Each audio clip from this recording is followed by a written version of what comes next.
힘을 써봐도 막을 수도 늦출 수도 없는 것이 바로 죽음입니다.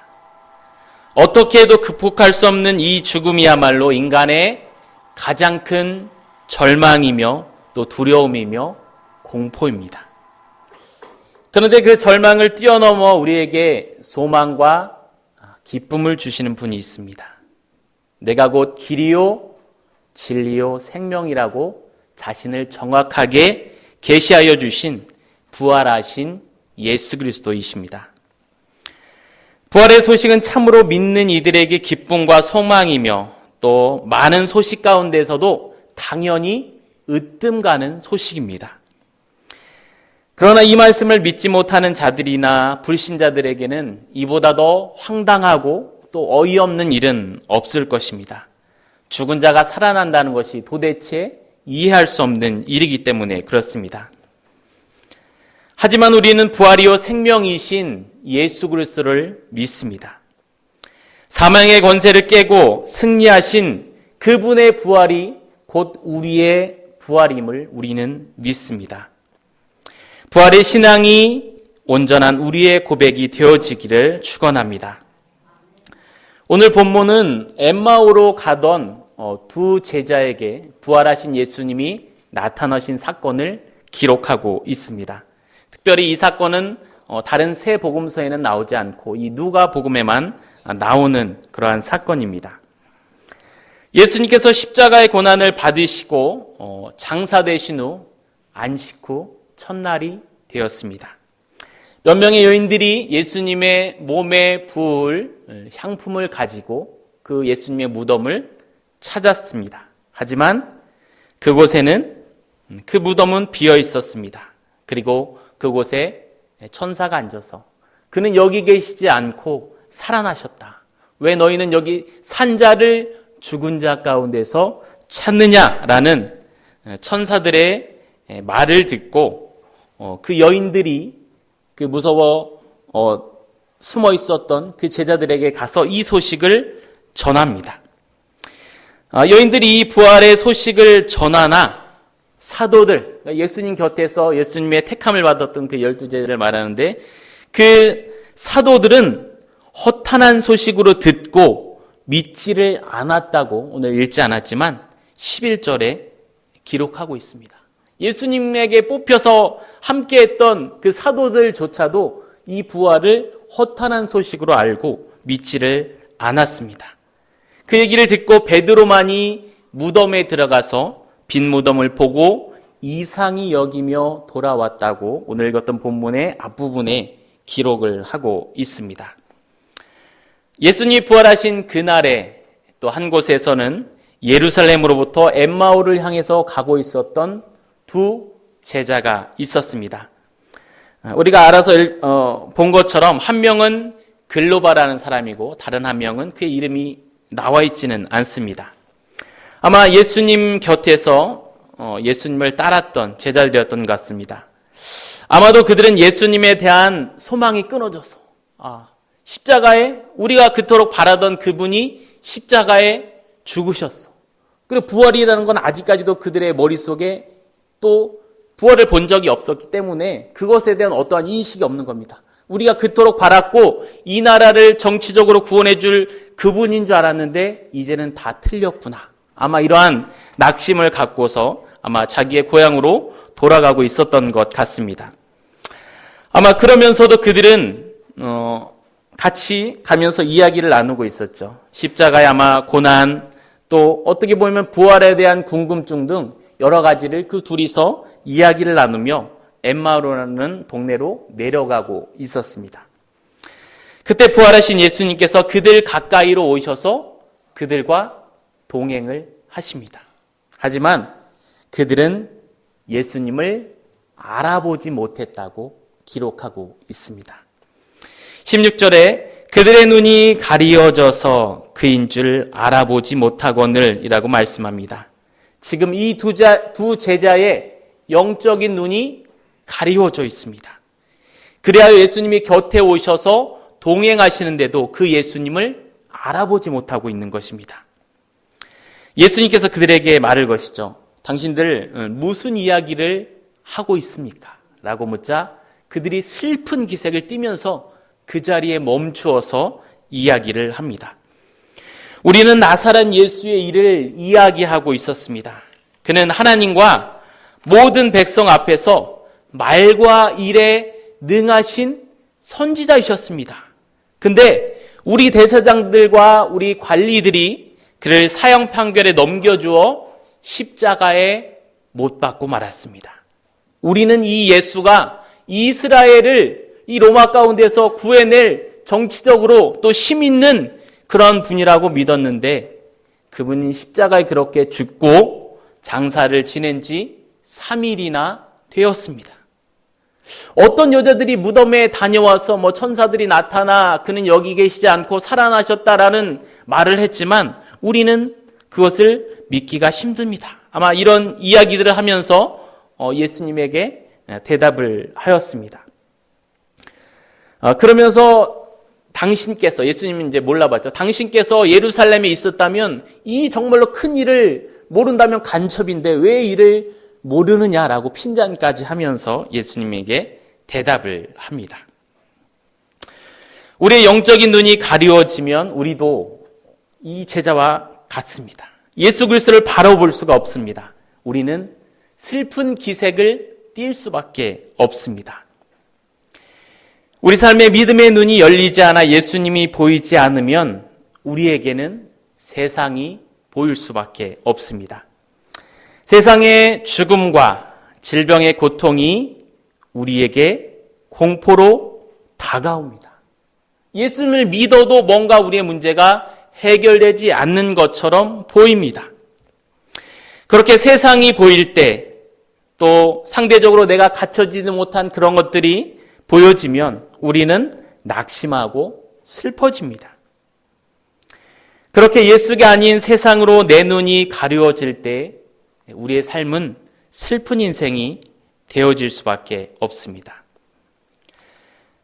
오늘 여기서 제자들의 눈이 가리워졌다라고 말하고 있는데 이 가리우단 단어의 원어의 뜻을 살펴보면 힘을 쓰다, 뭔가를 붙잡다, 어떤 것을 고수하다, 그것만 꽉 잡고 있다, 이런 뜻을 나타내고 있습니다. 우리가 세상의 것을 향해서 그것만 붙잡고 있을 때, 세상만을 붙잡고 있을 때, 예수님이 아닌 다른 우상들을, 다른 것들을 붙잡고 있을 때, 그것들이 우리의 신앙의 눈을 가리우게 된다는 뜻입니다. 하나님의 뜻이 아닌 내 뜻과 내 경험만 붙잡고 있을 때도 동일하게 우리의 영적인 눈이 가리워지게 됩니다.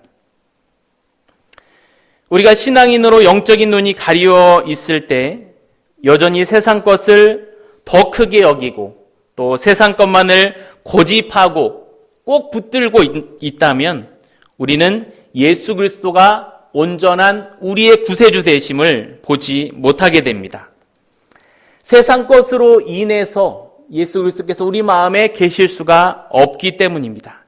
우리의 마음은 한 주인만 모실 수 있기 때문에 그렇습니다. 오늘 글로바라는 한 제자는 예수님에 대해서 말과 일에 능하신 선지자라고 고백하며 그분이 이스라엘을 정치적인 그 속박 가운데서 구해줄 사람으로만 인식하고 있음을 보게 되어집니다. 이 두 제자도 예수님의 곁에 거하며 그분의 말씀을 듣고 또 많은 기적과 이사를 분명히 보았을 것입니다. 하지만 이 두 사람에게 예수님은 그저 능한 선지자 중에 한 사람이었을 뿐이고 또 이스라엘을 로마에서 구해줄 어떤 능력이 있는 사람으로 보았을 뿐입니다. 그런 그가 조금 더 그래도 어떤 일말의 소망을 걸고 있던 그분이 십자가에 못 박혀 죽으셨습니다.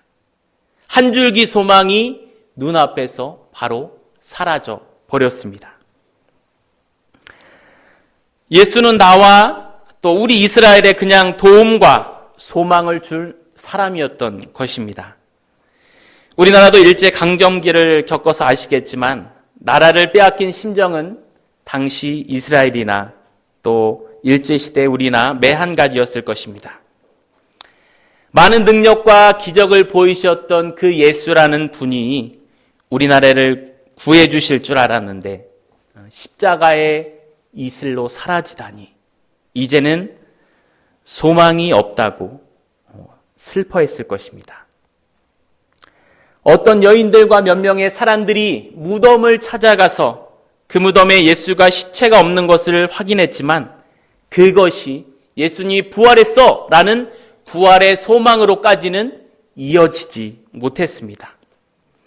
12 사도들까지도 부활의 소식을 허탄한 얘기로 믿었습니다.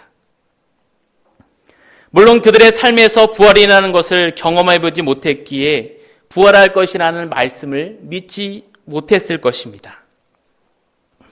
하지만 이처럼 영적인 눈이 가리워지면 우리는 예수를 바로 볼 수 없고 또 세상의 시선이 가득 차게 되고 슬픔과 두려움에 빠질 수밖에 없습니다.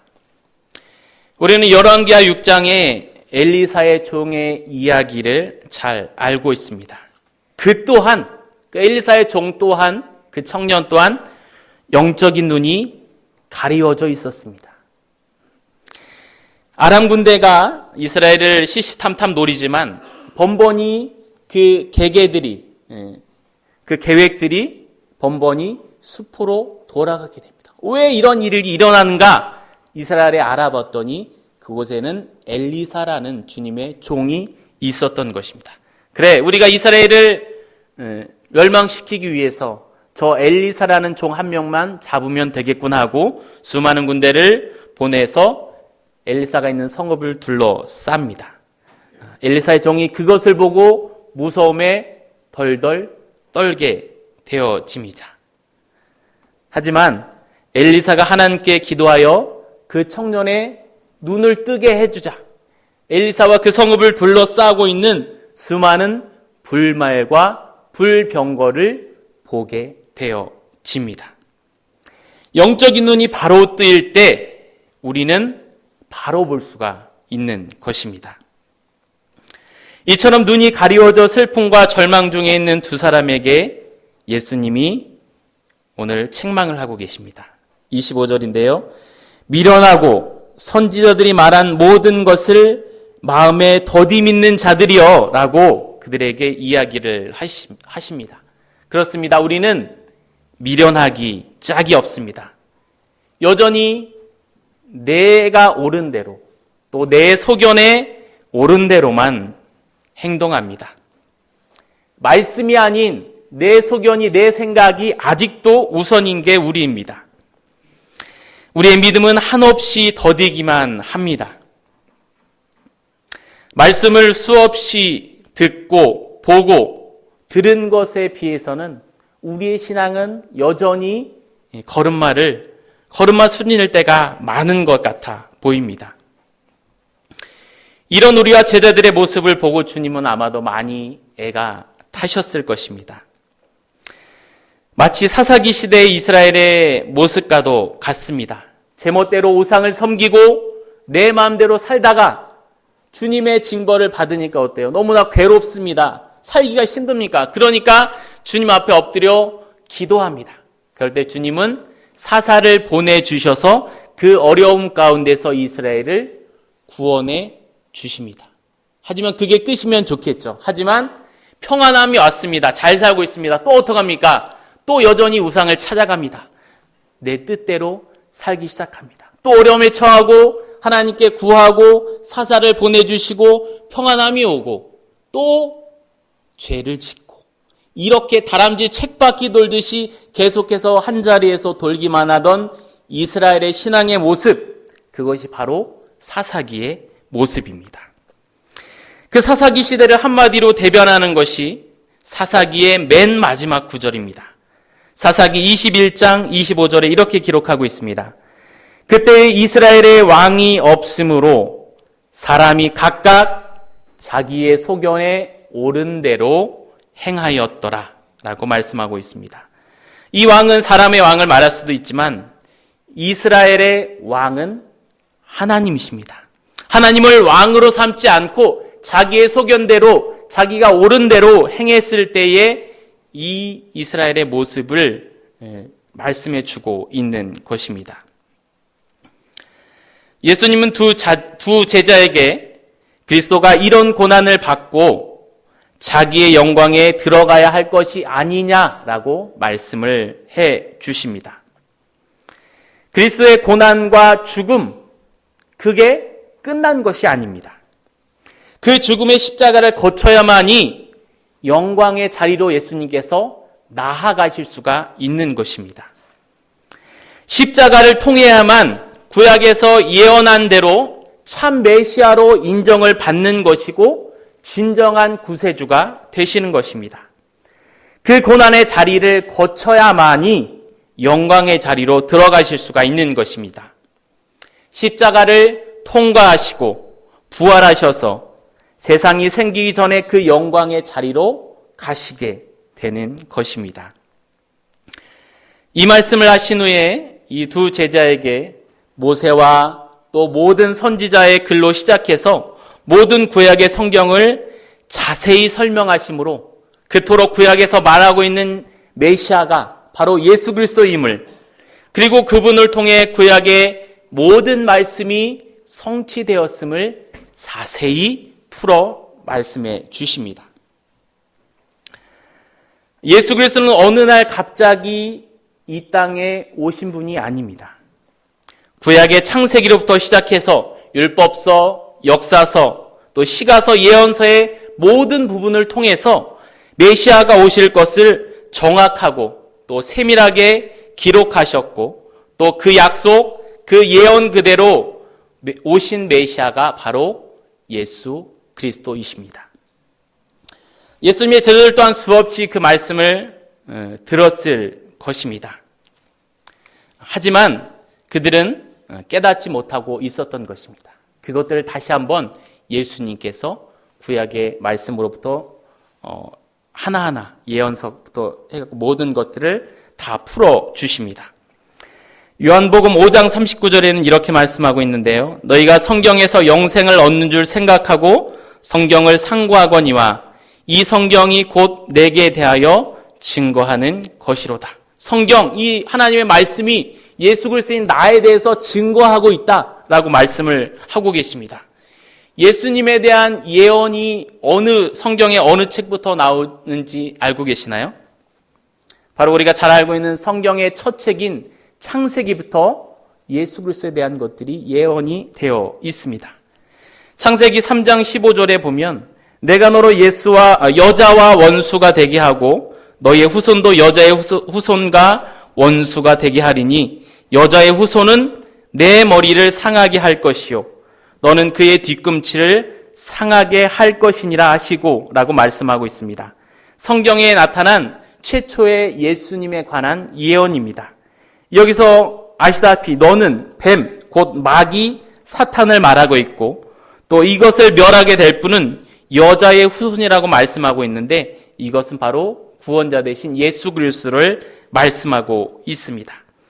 그리고 이사야서 7장 14절에서는 보라 처녀가 잉태하여 아들을 낳을 것이요 그 이름을 임마누엘이라 하리라. 신약성경에서 많이 들으셨죠? 이것은 이사야 7장에 기록되어 있는 말씀입니다. 미가서 5장 2절에서는 예수님의 출생지에 대해서 말씀을 하고 있습니다.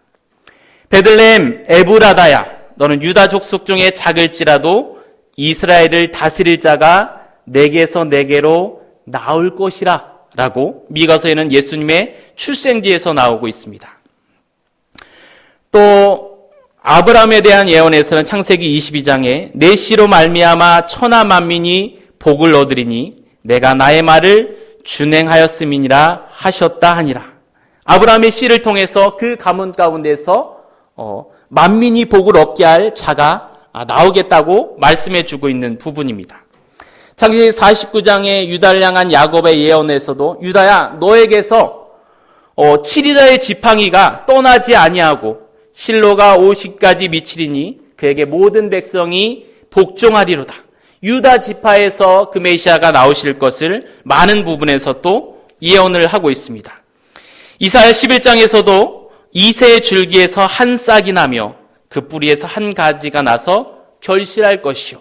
이새의 뿌리, 다윗의 자손에서 예수 그리스도가 나올 것을 말씀하고 있습니다. 우리가 또 많이 들어 알고 있는 민수기 21장에는 이스라엘 광야에서 백성들의 불만함으로 하나님께서 불뱀을 보내서 불평하던 백성들이 뱀에 물려서 죽게 됩니다. 그때 모세가 하나님 말씀으로 무엇을 들죠? 놋뱀을 높이 들게 할 때 그 놋뱀을 보는 자들은 다 살아나게 됩니다. 이것 또한 예수 그리스도를 예언하고 있고요. 또 신명기 18장에서는 내 하나님 여호와께서 너의 형제 중에서 나와 같은 선지자 하나를 너를 위하여 일으키리니 너희는 그를 들을지니라. 모세와 같은 선지자 한 분, 그분이 예수 그리스도를 말씀하고 있는데 그분이 또 나오게 될 것을 말씀하고 있습니다. 뿐만 아니라 예수 그리스도가 오시기 전에 우리는 많은 사복음서에서 그 세례요한에 대한 많은 말씀을 듣게 되어집니다. 이사야 40장에서는 그 예수님의 길을 예비했던 세례요한에 대해서도 말씀을 하고 있습니다. 외치는 자의 소리여 가로되 너희는 광야에서 여호와의 길을 예비하라. 사막에서 우리 하나님의 대로를 평탄케 하라. 주님의 길을 예비할 세례 요한까지도 이사야에서는 예언을 하고 있습니다. 그리고 우리가 잘 아시는 것처럼 예수님은 십자가에서 피를 흘리셔야만이 우리의 죄를 대속하셨습니다. 레위기 17장 11절에서는 육체의 생명은 피에 있음이라. 내가 이 피를 너희에게 주어 단에 뿌려 너희의 생명을 위하여 속하게 하였나니 생명이 피에 있으므로 피가 죄를 속하느니라 라고 말씀하고 있습니다. 그리스도께서 피를 흘릴 것을 예언하고 있는 말씀입니다. 신명기 21장에는 십자가에 나무에 달려 돌아가실 하나님께 저주를 받음에 대해서 나오고 있고 또 이사야 9장에서는 예수님께서 갈릴리로부터 사역을 시작하신 그런 말씀들에 대해서 또 나오고 있습니다. 또 시편에서도 굉장히 많은 부분에서 우리 예수님에 관해서 증언을 하고 있습니다. 예를 들어 41편 9절에서는 나의 신뢰하는 바 내 떡을 먹던 나의 가까운 친구도 나를 대적하여 그 발꿈치를 들었나이다. 발꿈치를 들은 게 뭐예요? 나를 배반하고 떠났다는 겁니다. 바로 예수님의 제자였던 가룟 유다에 대해서 말씀하신 구절입니다. 시편 22편에서도 십자가에서 그 고통에 대한 그 말씀이 있는데 1절만 보면 내 하나님이여 내 하나님이여 어찌 나를 버리셨나이까 라고 부르짖던 그 말씀이 나와 있습니다. 22편 전체에서 십자가에 달린 행악자도 예수님을 조롱하였던 그것들, 그 다음에 물같이 모든 것이 쏟아지고 내 뼈가 어그러진 것들에 대해서 말씀하고 있고 또 시편 69편 21절에서는 예수님이 목말라 하실 때 쓸개와 또 초를 예수님의 입에 가져다 댔던 것처럼 저희가 쓸개를 나의 식물로 주며 가랄 때의 초로 마시웠나니 라고 정확하게 예수님의 그 고난의 때의 장면이 시편의 곳곳에 들어가 있습니다. 시편 34편에서는 그 모든 뼈를 보호하시며 그 중에 하나도 꺾이지 아니하였도다. 예수님의 뼈가 꺾이지 아니할 것이라는 그 말씀도 나와 있습니다. 그리고 무엇보다도 예수님께서 우리의 죄를 지고 돌아가신 그것을 가장 잘 묘사하고 있는 부분이 이사야 53장에 나오고 있는데 그는 실로 우리의 질고를 지고 우리의 슬픔을 당하였거늘 우리는 생각하기를 그는 징벌을 받아서 하나님께 맞으며 고난을 당한다 하였노라. 그가 찔림은 우리의 허물을 인함이요 그가 상함은 우리의 죄악을 인함이나 라고 예수님의 고난을 말씀해 주고 있습니다. 뿐만 아니라 시편에서는 부활에 관한 말씀도 우리에게 예언해 주고 있습니다.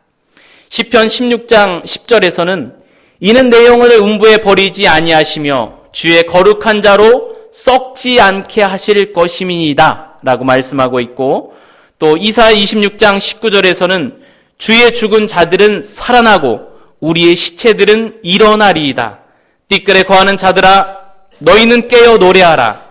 주의 이슬은 빛날 이슬이니 땅이 죽은 자를 내어 놓으리로다 라고 부활에 관한 것까지 우리에게 창세기부터 역사서, 또 모세오경, 시가서, 예언서 모든 부분에서 예수 그리스도를 예언하고 있습니다.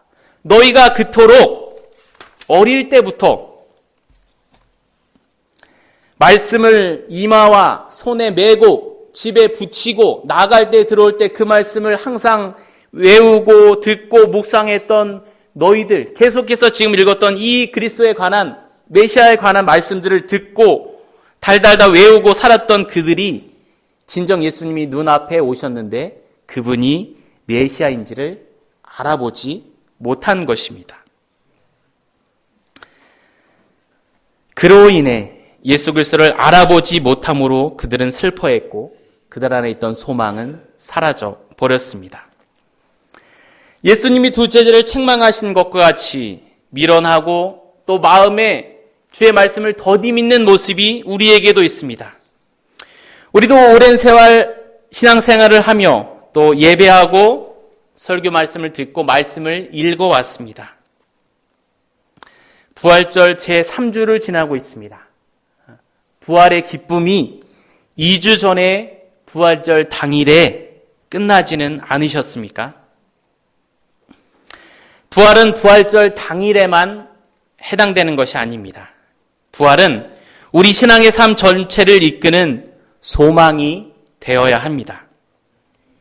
모진 겨울을 보내고 피어난 새싹이 꽃을 피우고 또 잎을 틔우고 열매를 맺어가는 것처럼 부활의 소망이 내 안에서 움트고 또 자라나서 꽃 피우고 열매 맺는 지경까지 나아가야 합니다. 살아있는 것은 분명히 움직임이 있고 또 변화가 있습니다. 우리의 신앙이 눈멀고 더딘 신앙이 아니라면 우리 안에서 꿈틀거리고 생명이 가득하며 변화하고 열매를 맺어가야 합니다. 예수 그리스도의 신앙은 죽은 신앙이 아닙니다. 이름뿐인 신앙이 아닙니다. 껍데기가 아닙니다. 예수 신앙은 가라지가 아니라 알곡입니다. 멈춤이 아니라 변화입니다. 그리고 죽음이 아니라 생명이고 열매 맺음입니다. 눈이 가려지고 마음이 더딘 그들의 집에 들어가셔서 머무르시며 음식을 잡숫기 위해서 그 음식을 가지고 축사하실 때 그들의 눈이 밝아졌다라고 기록을 하고 있습니다. 그때야 비로소 예수님이신 것을 알아보게 되었습니다. 하지만 예수님은 그 자리에 보이지를 않으십니다.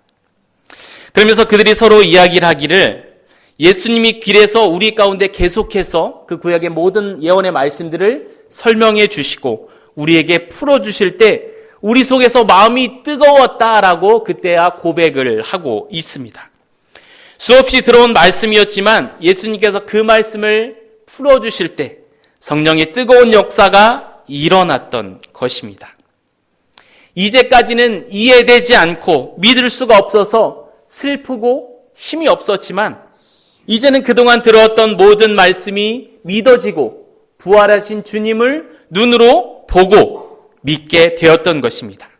그러자 그들은 곧 그때로 일어나서 예루살렘으로 다시 달려갔다고 말씀하고 있습니다. 제자들이 사도들이 모여있던 그곳에 가셔 예수님이 살아나셨다는 그 기쁨의 소식을 바로 전하게 되어집니다.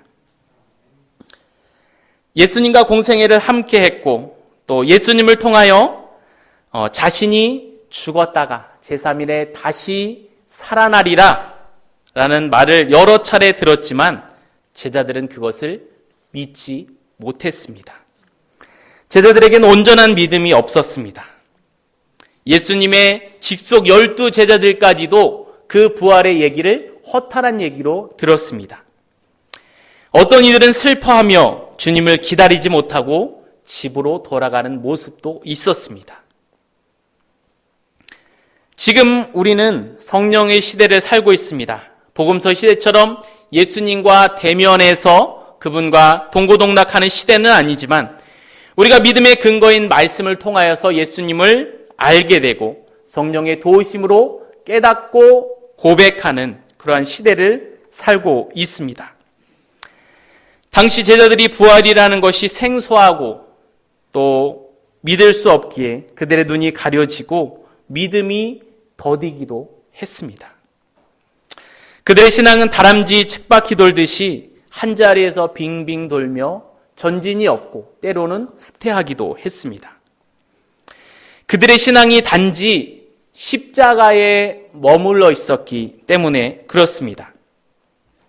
그들은 십자가 신앙을 뛰어넘어 부활의 신앙으로 나아가지 못했기 때문에 그랬습니다.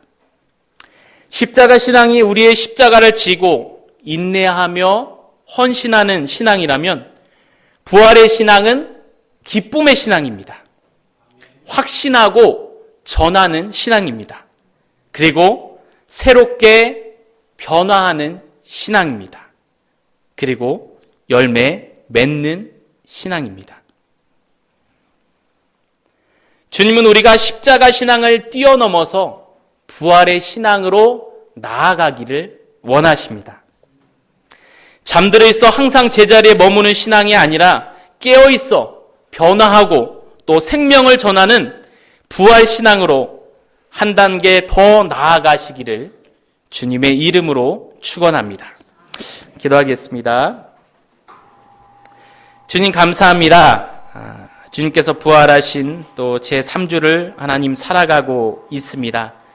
예수님 곁에서 예수님의 많은 이사와 또 기적을 보고 주님의 나라를 이야기를 들었지만 또 주님께서 죽었다가 제3일에 살아나야 되겠다는 그 말씀을 몇 차례 들었지만 그들에게는 온전한 믿음이 없었습니다.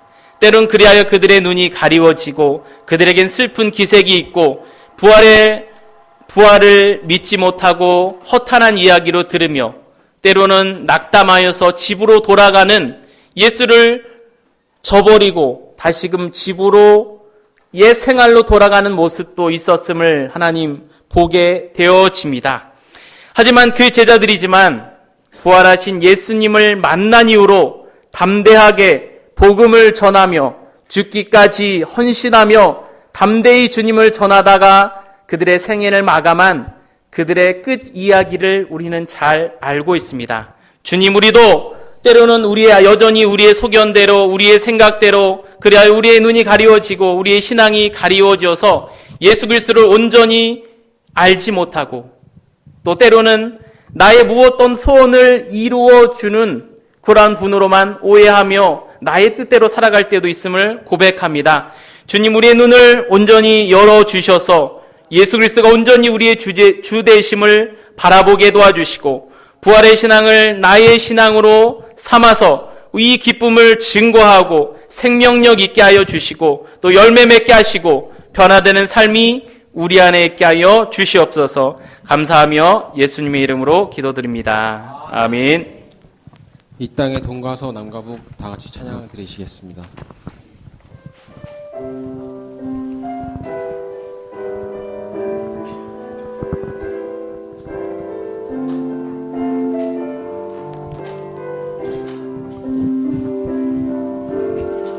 이 땅의 동과